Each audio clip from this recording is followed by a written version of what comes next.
What's good, fam? It's your boy Rob, and we're back with the Plant Manifesto, baby.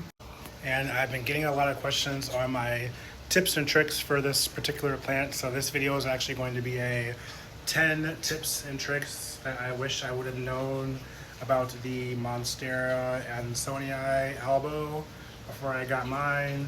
Just some tips that I wish somebody would have told me before I decided to purchase this plant. So tip number one, when you are looking to purchase a Monstera Ansonii Albo, you're obviously getting into the plant because you like the white, you like the cream, you like the variegation. So when you're deciding a plant and you're deciding which plant that you want, when you're picking out a certain plant, I need you to keep this in mind. The higher the variegation, the higher difficulty level of that plant.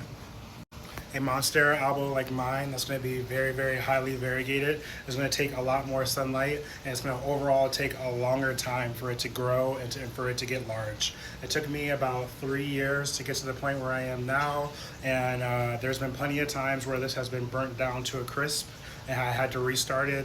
So overall, the higher the variegation, the more difficulty and the more problems that you're going to run into. Tip number two, you want to go ahead and get your Monstera Ansonii on a moss pole as quickly as possible. What is a moss pole? A moss pole is going to be what this plant is actually growing into. What the moss pole does is it allows the plant to actually grow roots into the moss pole, so that you will have roots at the bottom of the pot, and then you will also have roots inside of the moss pole.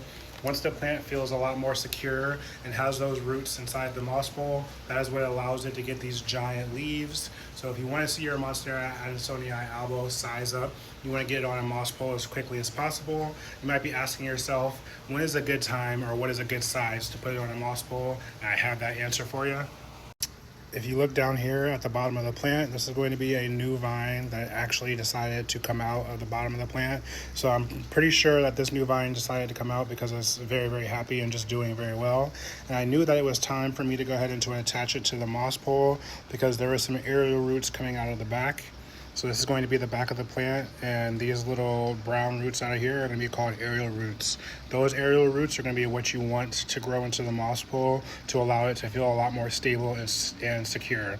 So although this is a baby plant and that this is just coming out, I went ahead and, as you can see, I already attached it to the moss pole, pretty much giving it the space to go ahead and grow alongside, so that there will be two big vines in there, just making the plant look a lot more full. So this next tip is going to be, I think I'm at number 4 or 5. I kind of lost count, but next tip is going to be more of an advanced tip. So because my plant is so variegated, this new vine that came out to the side was actually all white.